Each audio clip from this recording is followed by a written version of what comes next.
लग्न लागणं म्हणजे काय? आलं लक्षात? समजदार फार मंडळी चांगली आहे, लवकर लक्ष देतं.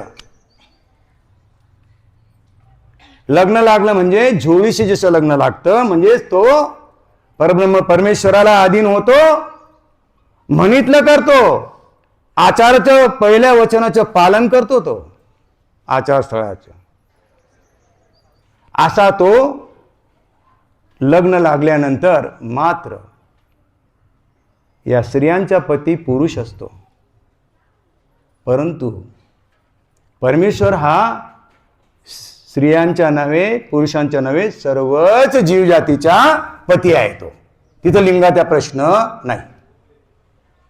मनुष्य कर्मफळामध्ये अशी व्यवस्था आहे की बाईचाच पती असू शकतो, परंतु परब्रह्म परमेश्वराची अशी व्यवस्था आहे की बाईच्या शरीरात असलेला जो जीव आहे त्याचाही पती परमेश्वरच आहे.